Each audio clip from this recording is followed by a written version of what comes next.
Mom, you said you had a brain hemorrhage, which might leave you paralyzed and in need of care. The day after my mother collapsed, I tearfully told my husband and mother-in-law who met me. Then my husband, a little surprised, says something like this. Elderly care? Why don't you just put her in a cheap facility? Hey, you're joking, right? She's my only mother.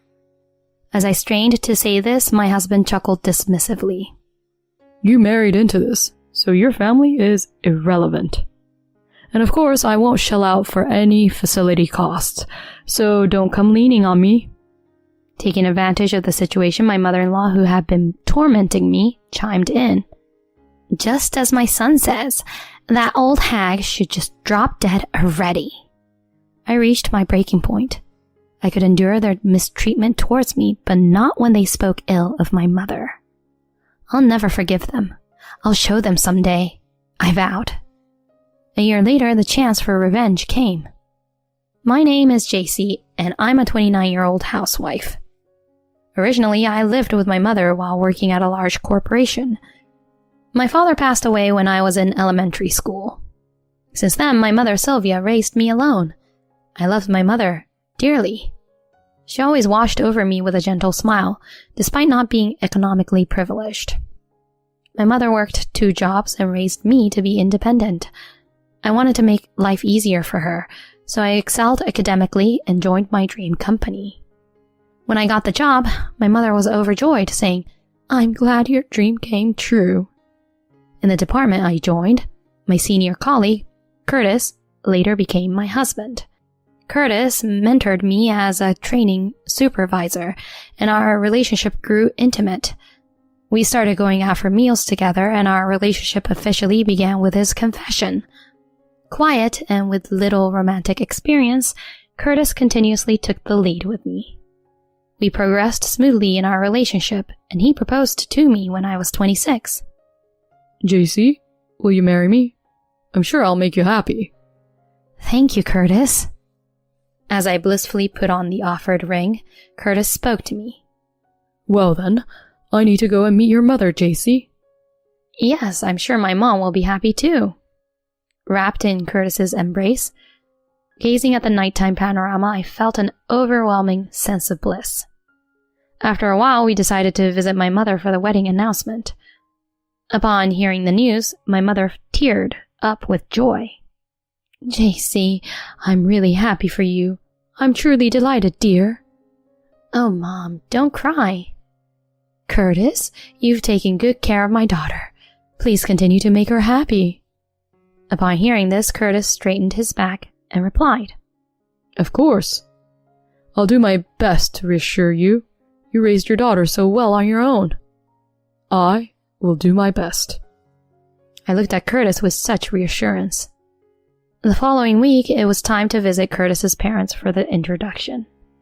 His parents were already divorced, and he was currently living with his mother in their family home. To avoid being disrespectful to my future mother-in-law, whom I was meeting for the first time, I paid attention to my attire and hairstyle. I prepared a high-quality gift of sweets and headed to my future in-law's house. Nice to meet you, I'm JC. When I nervously made this introduction, my future mother-in-law scanned me from head to toe. Oh my, Curtis, you surprised me. I never expected you to bring such a plain person. Hearing these words as the first thing said, I involuntarily froze. That's when Curtis said something like this. Easy there, Mom. Isn't she better than a flashy, extravagant spender? Well, yes, but I was hoping for someone a bit cuter. And this gift box is in poor taste. Couldn't you have brought a cake with a bit more thought? Saying this, she casually tossed the box of baked goods I gave her onto the dining table. I'm sorry. My mother-in-law snorted at me as I got smaller and took a seat. Curtis urged me to sit next to him. So, Mom, I want to marry her. As Curtis announced this, his mother-in-law sighed. Well, Curtis, you are at the age to get married, I suppose. I'll allow it. Oh, thank you. But you, young lady, Why don't you quit your job and move in with me? Huh? I looked at Curtis in panic. I had already communicated to him that I wanted to continue working even after marriage, and of course I assumed we would be living together. But Curtis responded happily. Oh, of course, Mom. That's what being a wife is about, right? I was left dumbfounded. After a while, the gathering dispersed, and when we were alone, I protested to Curtis. Hey, Curtis, I told you I want to work even after marriage. Oh, that? I was planned to have you quit once we got married. What are you talking about? It's awkward to have your wife in the same company. Besides, I don't want to be seen as a man who can't support his wife on his own income. With an attitude that seemed natural to him, Curtis continued, and even though I felt dizzy, I persisted. And what about living together? I thought we would have our own place. Huh? Did we talk about that? I live with my parents, so if you're coming in as my wife, living together is a given. But our homes are far apart. The distance between our parents' homes was about a 2-hour drive, and I was uneasy about being separated from my mother. Unaware of my concerns, he continued. What? Coming in as my wife means leaving your parents' house and entering your husband's house. It has nothing to do with your parents, right? My mom is going to be your mother now. But... So you want to call off the marriage? Your mother would be very disappointed, considering how happy she was. With a threatening tone, Curtis says such things. In the end, I agreed to quit my job and live with his parents. It was tough to leave the company I had worked hard to enter and to move away from my mother, but my mother said this to me. JC, that's what marriage is. Do your best to get along with Curtis and his mother. Mom, I understand. And so after the wedding with Curtis, I moved in with his parents. On the first day of living together, my mother-in-law told me, From today, all household chores are your responsibility. Do them properly. My mother-in-law didn't work, so I thought household chores would naturally be shared. Still, to avoid conflicts, I reluctantly started unfamiliar household tasks at my in-laws' home. During this time, my mother-in-law watched TV and ate snacks. It seemed she hadn't done much housework before, as their home was quite messy. I was frantically wiping down the place. Before finishing the cleaning, I had to prepare dinner and tidy up the laundry. When Curtis came home and we sat down for dinner, my mother-in-law commented, What's this meal? It's too bland. Although I followed a recipe from a book and tasted it, thinking it was delicious, my mother-in-law began adding salt and pepper. Curtis followed suit. It's indeed bland. Did you make this, JC? Yes. Mom, teach her the taste of the Smith family. You're a housewife, so at least cook properly. Yes. As I was scolded by Curtis, my mother-in-law looked pleased. After that, the harassment from my mother-in-law continued. I was constantly criticized for household matters. At times, she even made snide remarks about my mother, such as, I wonder what she taught you at home. When I complained about it, Curtis did not side with me, but rather sympathized with my mother-in-law and blamed me. This kind of life continued for about a year, and I lost a lot of weight due to stress. Still, thinking about how happy my mother was about the marriage, I couldn't bring myself to suggest a divorce right away. At that time, I received a call on my mobile phone. Hello? Yes? What? Mom? The call was from a local major hospital. My mother had collapsed while she was out and was rushed to the hospital. Her condition was extremely critical and they wanted me to come immediately. At that moment, my mother-in-law was out visiting a friend and Curtis was at work. I sent a message to Curtis and left a note for my mother-in-law, then hurriedly left the house. At the hospital, I was informed that my mother had suffered a cerebral hemorrhage. The surgery was successful, but there might be lingering paralysis in limbs or speech, and she might need additional caregiving. That's what the doctor told me. My mother had a cerebral hemorrhage? Needing caregiving? What should I do? While internally panicking, I continued holding my mother's hand. Later, as my mother's condition stabilized, I decided to go back home for the time being. Upon returning home, my husband and mother-in-law were waiting for me. A full-time housewife leaving the house overnight. What's that all about? Thanks to you, my mom and I had to go out for dinner yesterday. My text messages have been read. Despite knowing the situation on my end, Curtis didn't rush to the hospital, but instead says such things. But I sent a text message and left a note, right? My mother collapsed and I had no choice but to go. Then my mother-in-law, seemingly disinterested, remarked, I don't care about such things. Just hurry up and do the accumulated housework. With a husband and mother-in-law who doesn't worry about my mother, I pleaded with tears in my eyes. They said my mom had a brain hemorrhage, which could possibly leave her paralyzed and in need of care. Curtis seemed somewhat surprised and responded, Huh? What do you plan to do now? I still don't know, but if caregiving becomes necessary, I'll have to do it. Please understand. Then Curtis came up with this. Huh? Caregiving for an old person? Why not put her in a budget facility or something? Huh? Even my mother-in-law, with a sly smile, joined in, saying, That's right. Don't neglect your household chores over caregiving for your mother. Hey, you're joking, right? She's my only mother. As I uttered those words, Curtis chuckled dismissively. That's why you got married, right?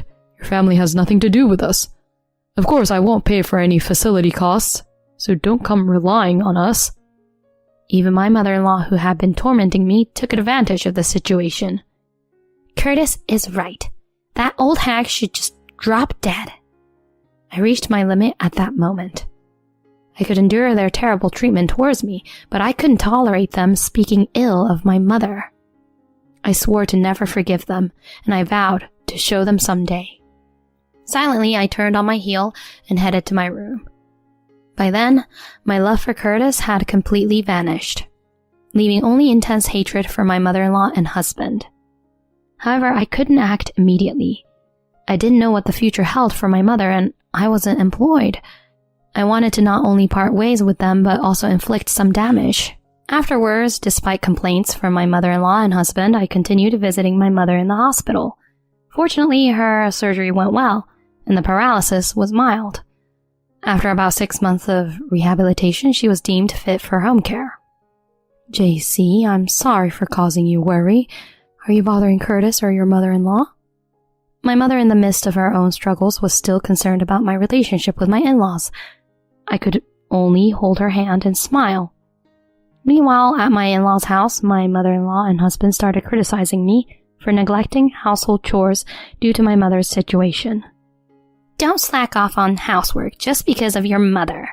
What kind of daughter-in-law are you? My mother-in-law glared at me as I silently did the housework. Curtis joined in. Yeah, it was tough back then, huh, Mom? I'm sorry for marrying a woman who lacks self-awareness. That's right, Curtis. That's why I opposed the marriage. I should have thought more. I'm sorry for causing trouble for you, Mom. It's not your fault, Curtis. It's all because that woman is a failure. I acted as if I didn't hear their words.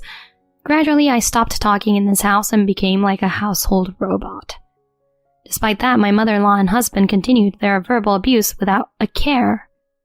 Meanwhile, I recorded their rants and continued to study for my certifications. I was determined to be able to support myself even after parting ways with Curtis. I kept trying, sometimes in between chores, sometimes even cutting back on my sleeping hours. About a year after my mother fell ill, while doing housework, my phone rang. Are you Mrs. Curtis Smith? Actually, it was an employee from Curtis's company who delivered the message with a tense voice.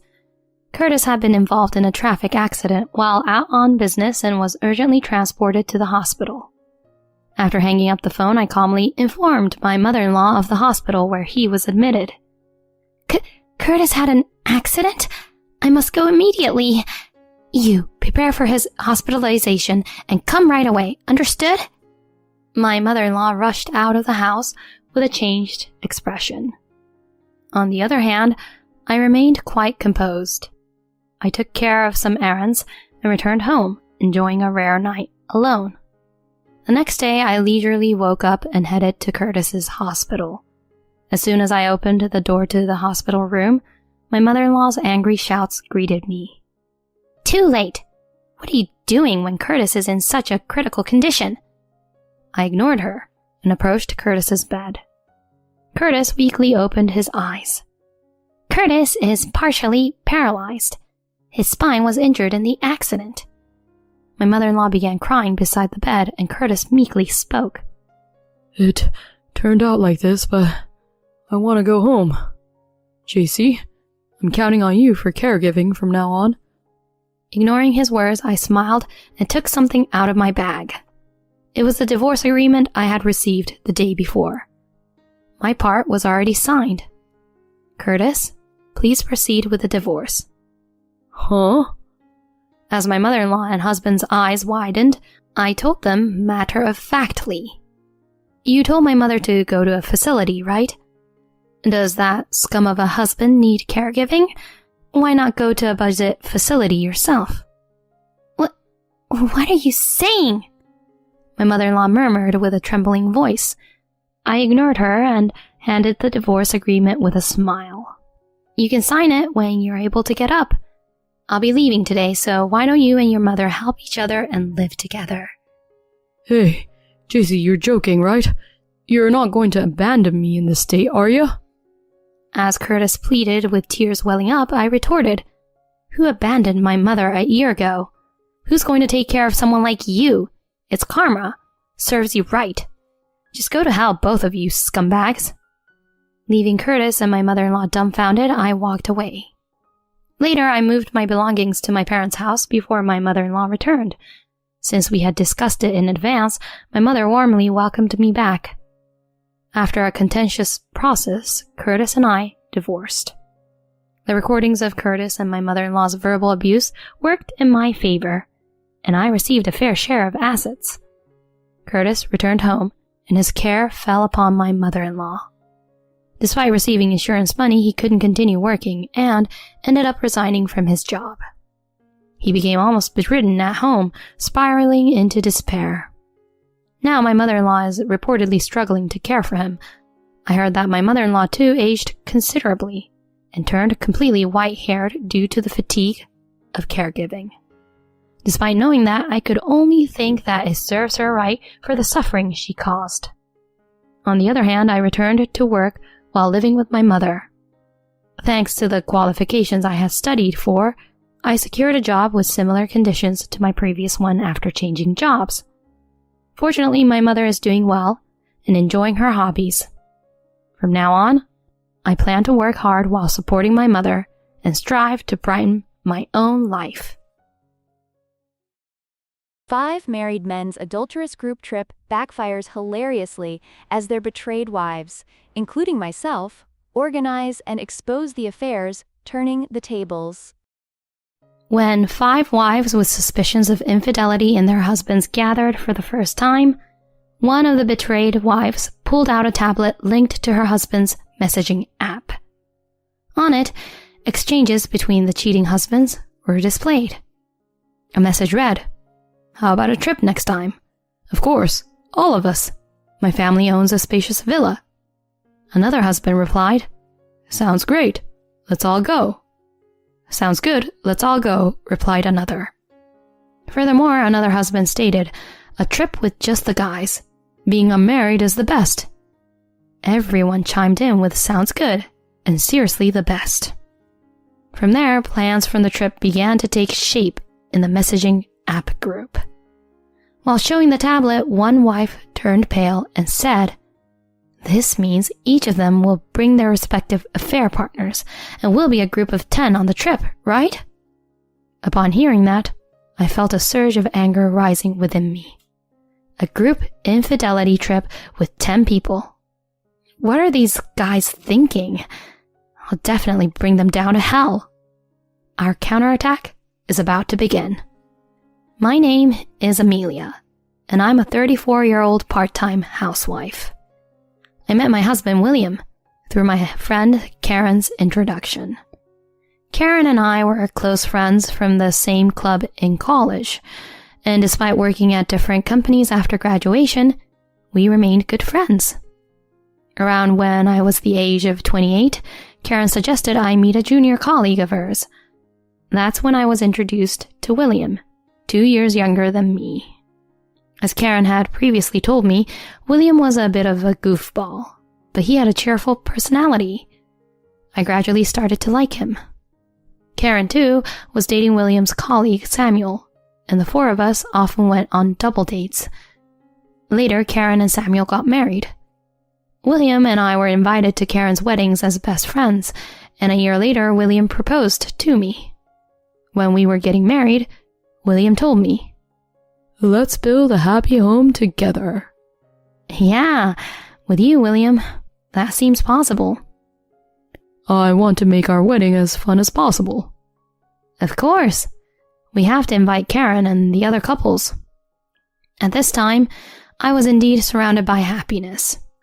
However, after starting our life together, a dark cloud quickly loomed over our newlywed days. Despite both of us working, William did no household chores. Despite my nagging, he only gave me a bothersome look and never helped.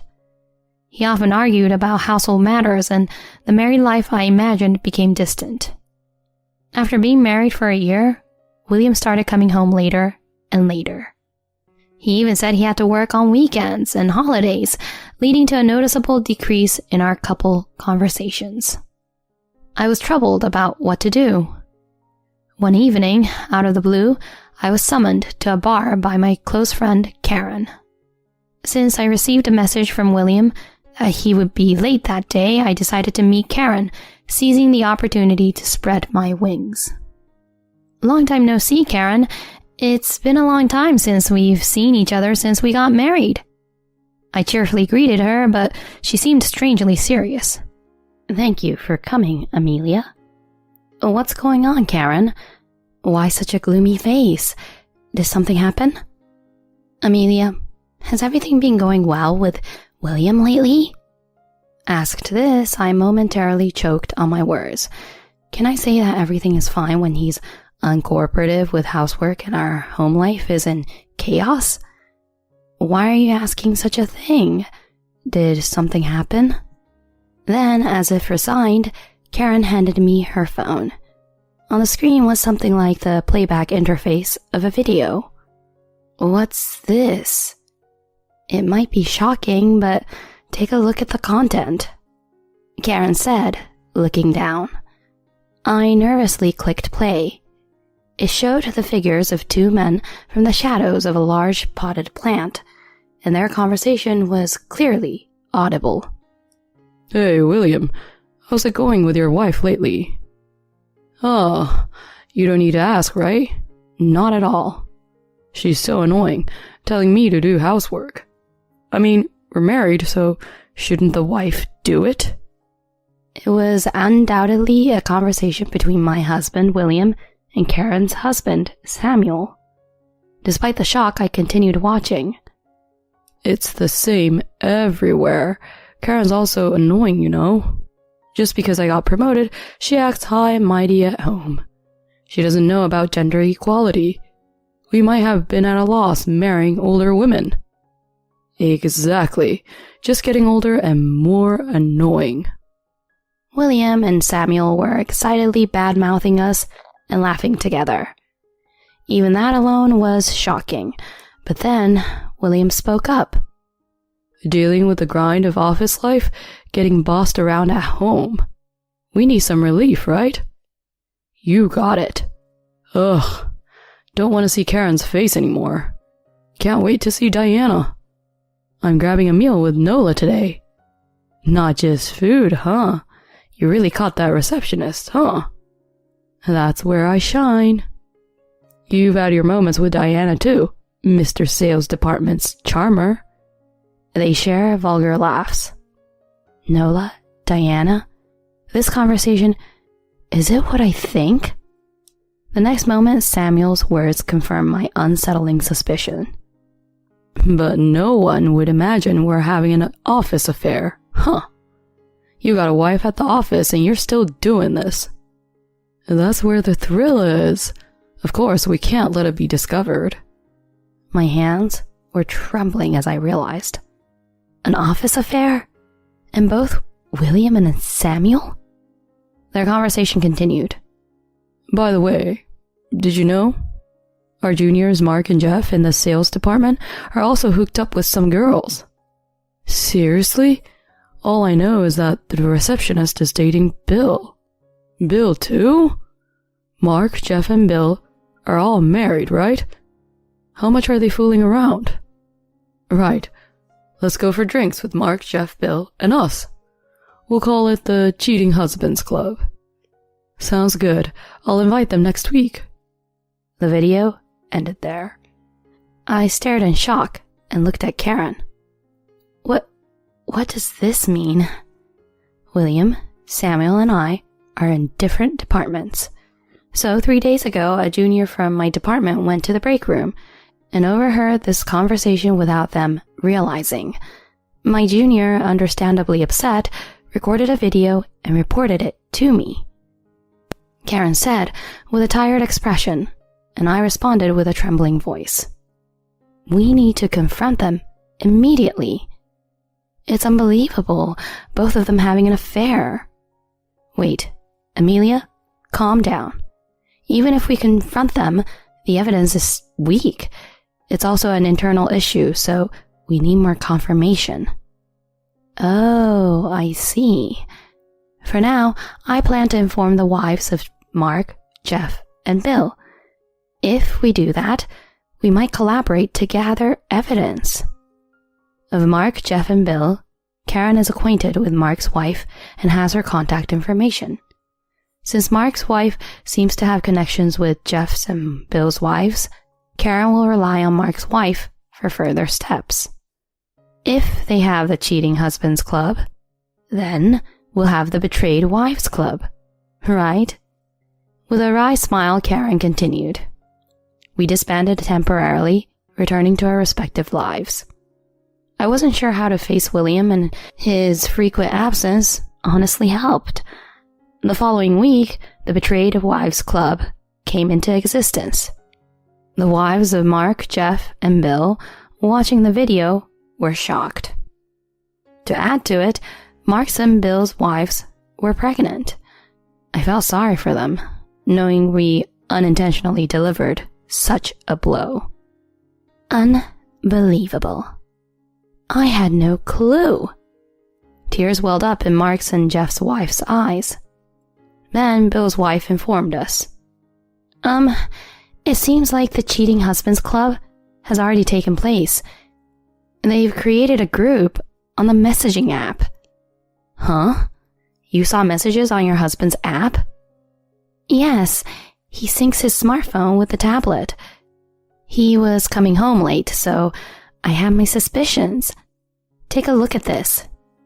Bill's wife took out the tablet. The content was as follows. William. Thanks for today. It was fun. Everyone responded to it. Samuel added. But seriously, it feels great that we're all doing the same thing. And everyone agreed. Mark continued. Let's keep this going. By the way, how about a trip soon?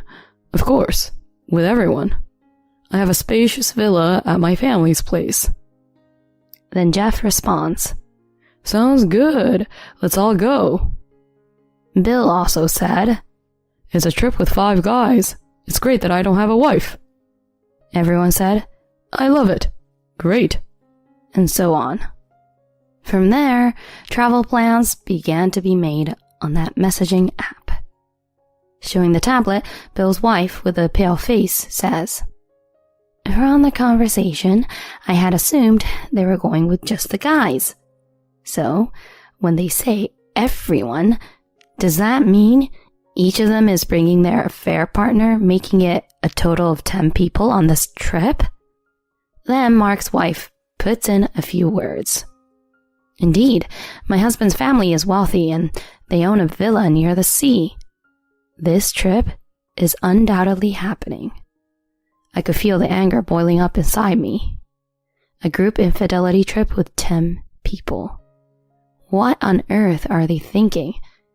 I'm going to make them suffer, no doubt about it. At that moment, Karen suddenly started laughing. Has she finally reached her mental limit? To ease our concerns, Karen shares her thoughts. Why not? Let's gather solid evidence during this trip. We'll keep them in the dark until the trip, and then settle the score. After that, we created a group for the cheated wives on a messaging app and decided to exchange information while collecting evidence individually until the day of the trip. I acted as if everything was normal at home, so William seemed oblivious to anything. After a while, William informed me. Hey, I'm going on a trip next break. What? With who? Where? Samuel and 3 of my juniors. One of my juniors has a vacation home. Oh, really? Sounds like a lot of fun. Yeah, it's a guys-only trip. Isn't it great? I smiled mischievously while observing my cheerful husband. And the day arrived. I took the wheel and the 5 of us traveled by rental car to our destination. There was a famous tourist spot near the villa, and Mark's wife suggested they might go there, so we headed in that direction. Mark, Jeff, and Bill's wives waited in the car while Karen and I disguised ourselves and explored the sights. Suddenly, we spotted a lively group ahead. It was them. Each of them walked happily, arm in arm with their respective partners. Karen and I captured plenty of photos and videos of them. Soon, they began taking pictures at famous tourist attractions. After each couple had their picture taken, the men took a picture of the men, and the women took a picture of the women. Of course, I also captured those scenes on video from afar. Then suddenly, my cell phone rang. It was a message from William, along with a photo of only the guys saying, "Guys only trip is awesome." When I asked Karen, she mentioned Samuel had sent a similar photo. As soon as we posted this in the Cheetah Wives group, we received a prompt reply from Mark, Jeff, and Bill's wives. Got an obvious camouflage photo from Karen. Thinking this won't be discovered is pretty amusing, right? Seriously, they're all too foolish. Karen and I exchanged glances and couldn't help but laugh. From there, we waited for the night to fall and finally moved near the villa. In the villa's living room, the uproar of the 10 people began. Afterward, they moved to their respective rooms as couples. This was confirmed through footage from surveillance cameras at the villa obtained by Mark's wife. After about 30 minutes using the key Mark's wife had, we infiltrated the villa. Each of us dramatically opened the door to our respective husband's room. In front of my eyes were the seemingly happy couple. I immediately captured that scene in a photo. Oh, what the? Amelia, why are you here? The cheating partner, panicking, screamed and hid her body in front of my frantic husband. Similar shouts and screams can be heard from each room. I angrily yelled at William. Come to the living room immediately. Right now. Hurry. William, flustered at my words, led his cheating partner to the living room. In the living room, each husband and their affair partner were assembled, dressed only in underwear. We, the betrayed wives, tried to make them sit on the floor. However, Karen's husband, Samuel, vehemently refused. In the next moment, Karen swiftly delivered a punch to Samuel's abdomen. Ugh, he groaned, dropping to his knees. Well done, Karen. Being the ace of the karate club pays off. I said with a smile, and Karen responded, But Amelia, you're a black belt too, and laughed. In our university, we were both members of the karate club. They turned pale and stopped resisting when Karen and I cracked our knuckles. Seeing 10 people sitting on the floor in their underwear was quite an unusual sight. Now, Shall we get them to confess? What were you all doing here? As Karen declared this, Samuel responded nervously. This is a misunderstanding. It's all a mistake. All the betrayed wives glared at Samuel, and in a mosquito-like voice he confessed. We were cheating. We then had each of them admit to the affair one by one, and we recorded them on video in turn. Some of the affair partners even burst into tears. Well then, shall we proceed, everyone? I said with a smile, and Karen and Mark's, Jeff's, and Bill's wives each took out divorce papers from their bags, presenting them in front of the husbands. From that point on, it was truly chaotic. Please, spare us from divorce. Forgive us, this wasn't our intention. Screams and cries resembling despair echoed in the room. Amidst this, William pleaded with me. Amelia, are you serious about divorce? I don't want that. Huh? Finding me annoying, aren't you? Regretting marrying an older wife? When I showed him the video I received from Karen, William froze. Why even this? I know everything. I've had enough of you. We are getting divorced. Be prepared to pay the $30,000 for the alimony compensation. No way. William looked at me with a tearful face. Then I looked at his affair partner. Nola, the receptionist, I'll be claiming from you as well. I don't want that. I can't pay. Then let's go to court. I'll make sure you pay. Looking around, after settling matters with each couple, I could see crying women and pale-faced husbands. Especially Mark and Jeff, whose wives were pregnant, had faces covered in bruises. We lined up each of our husbands and had them filled out divorce papers almost simultaneously. Karen made sure that each person puts the document in his or her bag, then tells them. Of course, I'll report this to the company as well. Then everyone pleaded, Please don't do that. In unison. You all may have forgotten, but I work in the Human Resources Department. In response to Karen's provocation, Mark, Bill, and Jeff's wives and I chimed in. We'll also sue the company with evidence. The threatening words made them all turn pale and tremble. Watching their reaction, I glared at them. Well then, everyone, let's go home. Prepare yourselves, you scum. We'll collectively drag you down to hell. Leaving those 10 people in their underwear behind, we departed from the villa. Later on, my divorce with William was finalized. I managed to win $30,000 in compensation from William and $25,000 from his affair partner. It seemed Karen and Samuel, as well as Mark, Jeff, and Bill's wives, also had their divorces finalized. True to our declaration, we filed a complaint with the husbands' companies. The news of a 10-person adultery group within the company caused a commotion. The higher-ups took this matter seriously and demoted all of them. Unable to withstand the gossip within the company, they eventually resigned. William depleted his savings, faced disapproval from both sets of parents, and now lives in a rundown apartment while desperately searching for a new job.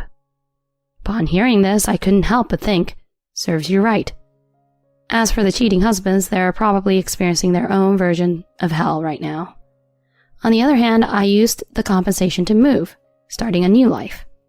I'm still in touch with Karen, Mark, Jeff, and Bill's wives, meeting for tea regularly. Mark's and Jeff's wives' babies were born safely. What happened back then has become a laughing matter among us. From now on, I would like to cherish what I have left and move on with my life cheerfully. Supposedly on a business trip, my husband was at a restaurant celebrating a child's birthday.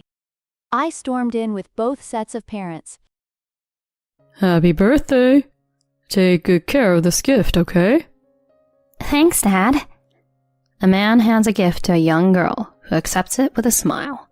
A woman, seemingly the mother, watches them fondly. The sight of the family enjoying quality time together seems to bring a smile to the faces of those around them. Yet, I can't bring myself to smile. because the man who appears to be the father is someone I know all too well. Approaching the family, I say, "Looks like you're having a great time, but today is the end of it." The man turns around and freezes upon seeing my face. I'm Alexis, 32, a nurse leading a busy life. I met my husband Sean, 2 years younger than me, when he was hospitalized with pneumonia in my hospital. Sean, sociable and liked by everyone, including nurses and other patients, drew me in with his ability to light up a room. Despite my more reserved nature, we quickly hit it off, dating and smoothly transitioning into marriage. He's a regular office worker, but as a nurse with night shifts, our schedules often conflict. Yet we've managed to support each other through it. We've been married for 5 years, but don't have children yet. We do want them eventually, but he always says, "Let's wait patiently, as children are a blessing." Moreover, his company hasn't been doing well lately, increasing his overtime and overnight stays. His travel for work has increased, drastically reducing his time at home. Working nonstop, he had me worried about his health. It's terrible how his company overworks his staff in these tough times. I thought he should consider changing jobs, but he had no such intentions. "I've been with the company for a long time. I want to help it recover. I can't just abandon them by switching jobs now. I know it's tough on you, but can you hang in there a little longer?" In response, I said, "I'm fine, really. I'm just worried you might wear yourself out. You've been working nonstop lately. I'm afraid you'll collapse one of these days." "Sorry for worrying you. I'll be fine, though. I make sure to take breaks. Once things settle down at work, let's go somewhere together." He seemed committed to his company, so I decided not to push the job change. Little did I know that it was all a lie. He seemed to find fulfillment in his work, and I too took pride in being a nurse. It's fulfilling to see patients I've cared for leave the hospital in better health. Some patients, overwhelmed by illness and stress, become frail. While severe cases are handled by counselors, we nurses often offer advice and a listening ear to those with smaller concerns. For example, an elderly woman worried about not hearing from her son, or a man anxious about his unmarried daughter. And there are even cases like, "I got married but then quickly divorced. What should I do?" While I can't always offer advice, just listening seems to help their healing. It's true what they say about health being influenced by one's state of mind. Sometimes just talking about your problems helps. And that's why I wish Sean would share his troubles and complaints with me. It might not solve everything, but it could at least provide some relief. While I was preoccupied with worries about him, trouble came my way.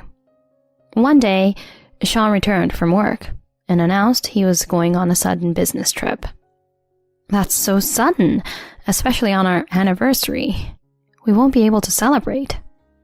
"It's unfortunate, but I can't help it with work being so busy. I'll be gone for about 3 days, so please get my clothes ready." I was annoyed about his indifferent attitude. It wasn't his fault that work fell on our anniversary, but his lack of apology or remorse bothered me. I had planned a special dinner and wine for us since I was off work. Disappointed, but not wanting to complain, I asked him, "Where is this business trip to?" "California. There's a meeting with a client there." "Be careful. Could you let me know where you'll be staying? Just in case I need to reach you." With that, he started acting nervously, a sure sign he was lying. Unaware that I knew his tell after 5 years of marriage, he continued, "I might stay with a friend in California. Hotels are expensive." "Oh yeah? Then give me your friend's contact info." "No, you don't know them. It would be awkward. Just call or text me if you need me. True to his excuses, Sean didn't give me any contact details, deepening my suspicions. The next day, after he left for work, I couldn't shake my irritation. Feeling gloomy, I called a friend in the next town to vent. While chatting, I felt the urge to meet up. Since we're both off, want to hang out? I suggested. She agreed, so I headed to her town. We met up around lunchtime and decided to eat at a restaurant. That's where we saw something shocking. While looking at the menu, we heard happy voices from a nearby table. Turning, we saw a family of 3, apparently celebrating their daughter's birthday. Happy 6th birthday, Zoe. Thank you, Mommy and Daddy. The father, beaming, hands his daughter a gift, which she happily receives. The mother watches them with a loving gaze. It's undoubtedly a scene of a happy family. I suddenly notice the father's face, and I'm shocked. It's Sean, who's supposed to be on a business trip. Why is he here instead of California? The resemblance is too striking to be a mere look-alike. He's even wearing the clothes I prepared for his trip. It's definitely Sean. Deciding to test the waters, I call his cell phone. The man steps outside to take the call, and sure enough, it's Sean who answers. Hey, what's up? I'm at work right now. Don't call me suddenly like this. It's indeed my husband. That jerk. I had so much to say, but I held back. Sorry, just checking if everything's okay over there in California. How is it? Yeah. It's warm here. Sean lying so easily. He said he was busy with work and quickly hung up, returning to his table. I was at my breaking point. Unforgivable. I approached the family's table and said, "Looks like you're having a good time. But today is the end of it." Sean turns pale as he sees me. Meanwhile, the girl's mother looks at me, puzzled. Who are you? What do you mean by the end? It seemed like the woman, his apparent affair partner, knew nothing about me. The girl looked equally puzzled. Sean said nothing, just hung his head in shame. I wanted to confront him right there. But considering the other customers and not wanting to spoil the innocent girl's birthday, I decided to let it go for now. Oh, sorry, my mistake. You have a lovely family. Happy birthday, young lady. I left the restaurant with my friend, who also knew Sean, and glared at him. We pretended to leave, but waited outside for them. After about 30 minutes, they came out, the woman and girl, happily talking about the present. Sean forced a smile, but seemed strained. My friend and I discreetly followed them. They eventually entered a large, fancy house with a big yard. It appeared they lived there. What was his relationship with them, and how had they met? I wanted to confront him immediately, but restrained myself for the sake of the girl. We have other things to prepare, so we decided to head back. My friend was even angrier than me about the situation. I'm in shock by his betrayal, but hearing my friend call Sean the lowest of the low lifted my spirits a bit. She offered to be there for me when we have our talk. I was grateful for her offer, but didn't want to get her involved any further, so I declined. Even so, she said, "I'm here to listen if you ever need to talk," and squeezed my hand tightly. It seems I was unlucky with my husband, but lucky with my friend. I tried calling Sean and sending him messages several times, but he ignored them all. Ignoring me won't change the fact that I saw him. He might try to claim that It was a case of mistaken identity, but I won't let him get away with that. The next day, I staked out Sean's mansion again. After confirming that the girl had left for kindergarten, I knew it was the right time. I rang the mansion's doorbell, and the woman from the restaurant appeared. She recognized me and asked in surprise, "Are you the lady from yesterday?" I didn't waste any time and said, "I apologize for bothering you yesterday. Actually, I recognized the man you were with and had to speak to him. Could you call him out for me?"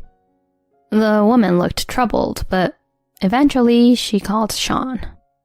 When he came out, he turned pale upon seeing me.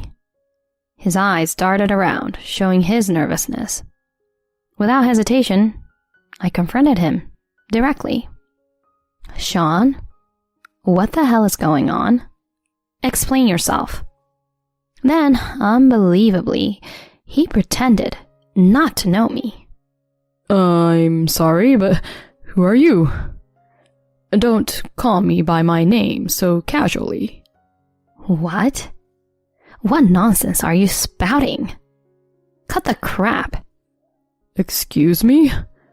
I don't know any woman like you. If you keep this up, I'll call the police. Please, leave now. He continued to feign ignorance, an unsightly act. I was boiling with anger. Just then, someone shouted from behind me. You shameless, foolish son. What are you doing? That's right. How could you, with Alexis here? Sean's face stiffened as he saw who was speaking. Mom? Dad? Why are you here? Indeed, it was Sean's parents who were berating him. Behind my in-laws, my own parents were glaring at him. I had called them, thinking it's better to have more support in confronting him. What followed was chaotic. My father-in-law hit Sean, and my mother-in-law beat him with her bag as he fell. My parents kept cursing him, and the woman looked flustered by the scene. I just watched silently, making no move to help him. Finally, to avoid causing a disturbance in the neighborhood, the woman shouted, "This is causing too much trouble," and led us into the house. Once we calmed down, I asked about her and Sean's relationship. Her name was Amy, and the girl was her daughter, Zoe. Sean had been dating her with the intention of marrying her. Amy was divorced, and Zoe was her daughter from her previous marriage. It turned out that Sean had lied about being single and had been taking money from Amy, a wealthy woman. The company went bankrupt, and I lost my job. I need some money while I look for work. She had agreed to lend him money, believing they were going to get married. She not only gave him money, but also let him stay at her house. I then explained the situation to her. My name is Alexis. And to be direct, Sean here is my husband. We have been married for 5 years. I showed her photos from our wedding as proof. She listened to my story in shock. She glared at Sean and shouted, "What the hell?" Sean looked down, saying nothing. Then his father yelled, Don't just sit there looking pitiful. Speak up. Sean finally began to shake and started explaining. He had actually been fired from his job. The reason was embezzlement at his company. He had been purchasing personal items with company funds and falsifying receipts to pocket expenses like travel and business trip costs. He managed to avoid police involvement by repaying the full amount embezzled, but this left his savings from before our marriage completely drained. Desperate for money, Sean targeted Amy, a wealthy client he had heard about, and charmed his way into her life. All the times he had claimed to be staying at work or going on business trips, he had actually been staying at her house. I was completely appalled. Not only had he cheated, but he had also been fired for committing a crime. His actions towards Amy were nothing short of marriage fraud. Hearing his confession, Amy was also furious. How could you do this to me? You approached me just for my money. I thought you cared about Zoe and were a good person. Amy, please calm down. How can I calm down? I thought you were single, but you're married. To trick me and take my money? That's fraud. I'm going to sue you. She had every right to be angry. She was a total victim in this. I also joined in, confronting Sean. I agree with her. You are truly the worst. I'm going to divorce you and sue you for infidelity. Be prepared for that. Hearing this, he began to panic and begged me. Please, forgive me. It was just a moment of weakness. I never thought it would turn into such a big deal. I'll change my ways and work hard from now on. Please, forgive me. I was appalled by his brazen plea. Could he really believe that after all he's done, his request would be granted? I unleashed my anger at him. Are you stupid or what? After all trouble you've caused, you expect forgiveness just because it was a moment of weakness? That's just too convenient. Ever heard the phrase, sorry doesn't cut it if it's a crime? I'm really sorry, I am. Enough. All you do is lie. I don't trust you anymore. I will definitely divorce you. Upon hearing this, Sean collapsed and started crying. But everyone just looked at him with cold eyes. A few weeks later, I got divorced. I kicked him out of the house and demanded alimony. He was taken into custody by the police and found guilty of fraud. Amy also sued him for alimony. After being released, Sean ended up living in a rundown trailer, working all hours to pay off the alimony in installments. Disowned by his parents, he had nowhere to return to. I hope he truly reflects on his wrongdoings. As for me, I returned to my carefree single life. I thought I'd had enough of marriage for a while, but something interesting happened a year after the divorce. An elderly woman, a former patient I had counseled, said to me, I would really like you to marry my son. I'm still thinking about it, but it seems like life is going to be interesting. Due to my husband's request, I'm a full-time housewife caring for my family, but they call me a parasite for not working. Time for a change. Being a homemaker is great. You can take a nap anytime you want, and 3 meals a day are included with the house. If I were reborn, I'd want to be a woman too. Seriously, they call women like mom parasites. Ha ha ha, that's right. My husband and Ricky enjoy such a conversation behind my back as I wash the dishes. So what about the dinner you two are eating? Who's cooking and who's making the choices? My name is Kathy. I live with my husband Michael and our university student son Ricky. Every day, I receive insults like parasite from both my husband and son. Admittedly, I'm currently unemployed and a homemaker, but there is a valid reason for becoming one. Before marrying my husband, I was actively working in a demanding job. On the other hand, my husband's job involves frequent transfers and business trips.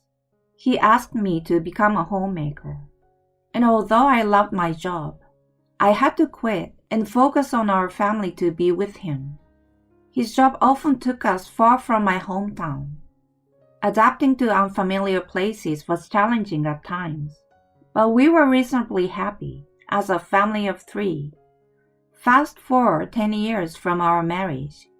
Around the time our son entered elementary school, My nomadic life is finally over. From now on, we'll be moving near my parents' place. Near your parents' place? More than joy, surprise took precedence. Yeah, I hope to be closer to my parents. It's easier for both you and Ricky to settle down, right? That's true, but while settling down in one place as my husband suggested would be convenient, I couldn't bring myself to be happy about this fact. That's because my in-laws had disliked me since the beginning of our marriage. A wife upon entering the household prioritizes her husband. Since you became a daughter-in-law, you have to serve us too. Every time they spoke, my in-laws would say this. I'm happy to have settled down, but now my in-laws are calling me frequently. What to buy, what to do with all the mother-child stuff. They take advantage of the fact that I'm a housewife and give me a lot of work. After several months of living like this, my patience had reached its peak. My in-laws treat me like a slave every day, and my husband doesn't help me at all, even when I ask for advice. I got tired of even looking at these faces and decided to take this opportunity to start working part-time. Just then, my parents-in-law had an accident while on vacation. Although the other side was unharmed, both of them are now in need of care because of the accident. Even in this situation, my husband's carefree attitude remained unchanged. Kathy, you are a stay-at-home mom, so you can watch dad and mom at home, right? Huh? What are you talking about? I responded to my husband's words with confusion. Take care of your parents? All by myself? What's wrong with that? Ricky is already in elementary school, and my parents want to stay at home. A housewife just hangs around during the day, so why not do that? You can't just ask me suddenly. I've never done caregiving, and taking care of both at the same time. Stop making excuses. Who do you think allowed you to lead such a lazy life as a housewife until now? Lazing around during the day? A lazy life? Didn't you ask me to quit my job in the first place, saying you wanted me to be a homemaker? I do everything around the house. Just how selfish can you be? If we didn't have a son, I would have definitely divorced you. I couldn't forgive my husband's words at that time. In the end, I ended up taking care of my in-laws. Their bodies are the only things restricted. Their minds are perfectly healthy. My in-laws, as if venting their pent-up frustrations, relentlessly bullied me. Kathy, you are useless. Can't you do anything right as a wife? Oh, I'm sorry. After sipping the tea I brewed, my father-in-law suddenly threw the teacup at me. How can anyone drink such lukewarm tea? Honestly, even though you are a full-time housewife, can't you even brew a decent cup of tea? The overbearing behavior wasn't limited to just my father-in-law. My mother-in-law was equally unbearable. Hey, Kathy, isn't the bath ready yet? My body feels sticky and uncomfortable. Just a moment, please wait. Enough! Just hurry up and wipe my back. I can't reach it. Like this? Ouch! Oh, sorry. Honestly, your stress is too much. My son is unlucky to get such a useless wife. Naturally, consulting my husband brought no help. On top of that, he casually says, You are the wife, so it's natural to serve my parents, without offering any assistance. As I continued caring for my in-laws, I no longer felt anything. Though it was tough, my senses seemed to have become numb somewhere along the way. No matter how much I was verbally abused or had things thrown at me, I told myself that it would eventually end. I endured until that point. So, I convinced myself and managed to get through each day. Several years later, as dementia began, the care level for my in-laws increased, and they decided to move to a care facility. The burden on me, who had spent most of my day in caregiving, noticeably lightened. However, over these years, the disrespect from my husband and in-laws had taken a toll and influenced my son Ricky. Today, once again, Ricky mocks me. Hey Mom, now that Grandpa and Grandma don't need care anymore, are you slacking off? It's annoying to see you comfortably eating on Dad's hard-earned money. Ricky, well said. Dad was fed up with Mom's thick-skinned attitude too. By the way, Mom, have you gained weight? Probably because she's only eating after finishing caregiving. Oh, did you think I didn't notice, Mom?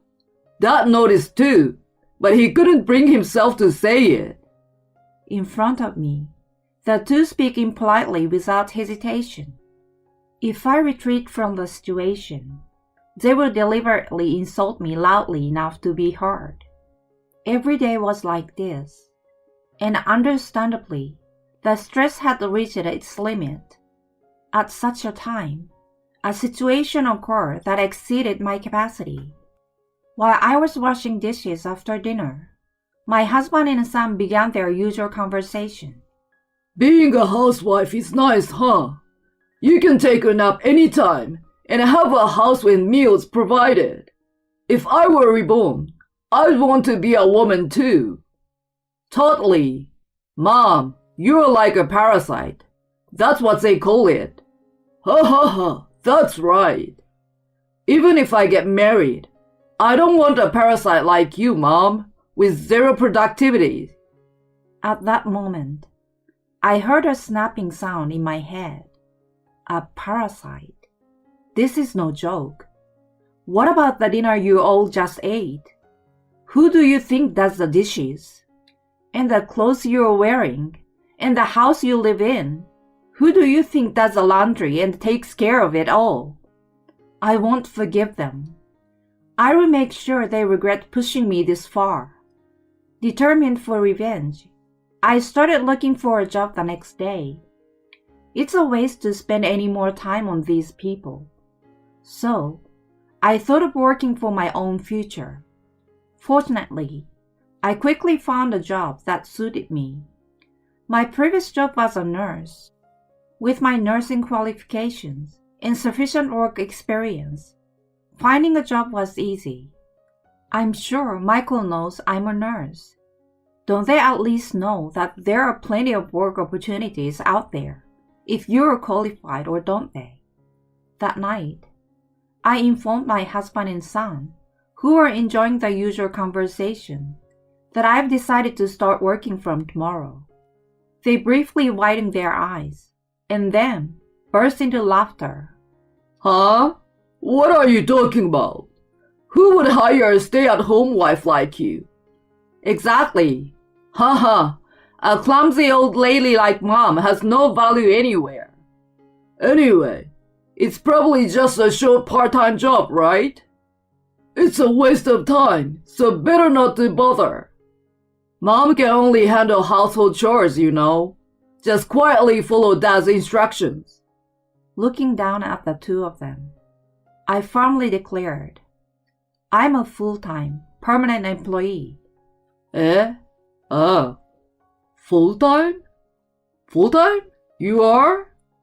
Mom, they hired you full-time? That's right. So from now on, I will contribute half of the living expenses. In return, I will appreciate it if we can split the household chores. What's that about? Household chores are your job, right? Yeah, taking care of the house is Mom's duty. To the shouting husband and son, I delivered the final blow. Huh? Household chores were considered work? I've never received any salary for it. Wasn't being a stay-at-home wife about having a relaxed life with the freedom to take a nap anytime, enjoying 3 meals provided, and leading a laid-back life? Unconvinced, they continued to grumble and complain, but I ignored them. The next day, I resumed working. I handled only the essential household chores and dedicate myself to my beloved job outside. Despite the challenges of returning to work after a hiatus, it was much more fulfilling than before. Since then, my husband and son began to conspicuously praise and flatter me in an exaggerated manner. Making meals is more challenging than I thought. No kidding, Mom's cooking is seriously amazing. I haven't had her cooking in a while. I want some. Seriously, Mom is amazing. Even when it comes to laundry, it's got to be Mom. I can only do basic stuff like separating darks and whites. You think I'm going to say, it can't be helped? I glanced at my husband and son, who were trying to please me, and bluntly dismissed them. Huh? I'm working too, you know. How about you guys handle meals and laundry yourselves? What are you saying to your husband? We can't live without my income. No, not at all. I never said anything like that. Huh? Yeah, my current salary is almost the same as my husband's. In fact, considering the size of the hospital where I work, I earn slightly more. My husband, who could no longer say anything, became somewhat quiet after this. But now my son, who had found a job, began to take advantage of me. Hey, since you're working too, I don't need to contribute to household expenses, right? My husband nods in agreement, lurking behind. Right. Or maybe we should make her cover all the daily expenses. Saying we can live without my income is just arrogant. Dad, great idea. It increases our pocket money, killing two birds with one stone. I was truly disgusted by their conversation, which was at an elementary school level or even below.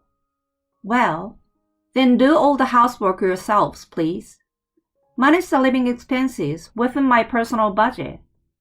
Huh? Why is that so? The premise is you're a housewife, remember? That is right. Even now you're making your own choices on your behalf. Before being a homemaker, I was an individual. I'm not your housekeeper. Damn it! Besides, you should be grateful I even allowed you to work in the first place. That's right. I've been enduring Dad's nagging all this time, working hard as a student. At that point, my husband nonchalantly took out divorce papers from his bag. He slammed them onto the desk in front of me. Staring at it, I asked quietly, "What is this?" Can't you see by looking? It's a divorce notice. My section is already filled out. I can cut ties with a divorce at any time, you know. You want a divorce? I'm not saying that. You don't want a divorce either, right? I will give you 1 day. During that time, cool your head and think about what's best for you. Understood. With a grinning husband and son in the background, I began to pack my things. Hey, how are you going to handle this? As my husband asked, I turned around and replied, I will stay at a business hotel near the workplace for a while. Fine, understood. Take some time there to cool off. And so, I headed to the business hotel. It wasn't just for a while. I had no intention of returning to that house anymore. I checked into the hotel and continued commuting directly from there the next day.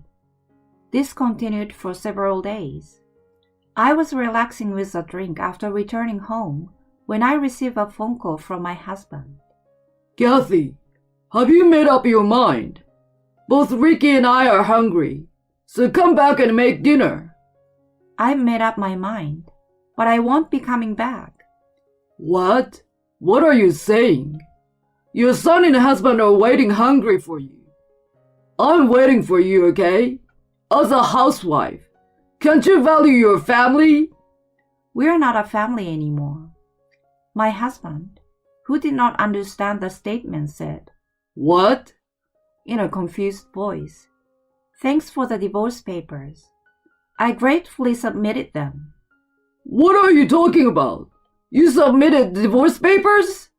Is this a joke? A joke? You wouldn't joke about something like this, right? You and I are truly complete strangers. What is this? You're doing whatever you want. What about Ricky? He's about to graduate from college soon and can live on his own, right? He already has a job lined up. Are you abandoning your family? What about it? Hey, wait a minute. After saying just that, I hung up the phone. Since then, I kept rejecting his calls as they became a nuisance.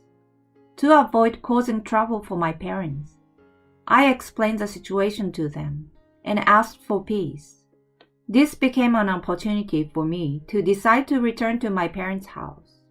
Luckily, the branch of the workplace where I currently work is near my parents' house. I asked my boss to transfer me there. Now, I've rented an apartment near both my workplace and my parents' house, working full-time as before. Being a full-time nurse is already busy, and having my workplace close to home is quite convenient. On weekends, I visit my parents, and I've increased the time spent with them. Kathy, feel free to come and visit any time. That's right. You've been working so hard all this time. Thank you, Dad, Mom, both of you. My parents praised and encouraged me with those words. On the other hand, my ex-husband and son seem to have struggled with daily chores. And now, the house has turned into a mess. A week after leaving home, I received a message from my son. It's impossible without you, Mom. We can't endure this kind of life anymore. Dad and I are both at a major breaking point. Please help us, Mom. Looking at the messages from my son, it was clear the situation was dire. The mountain of empty delivery containers hints at the fact that no cooking has been done. A pile of trash bags and laundries here and there, and the floor covered in accumulated dust and more. It's become a garbage dump to a degree incomparable to the past. To such a son, I simply replied, I hope you find your parasite soon. Whether that response struck a nerve or not, I haven't received any messages from my son since. I have no regrets now. I've done everything I could, putting in efforts to maintain familial relationships. Even so, if they look down on me to that extent, I'd rather be done with such a family. In the future, I want to indulge myself a lot. After enduring so much, I plan to live a happy life.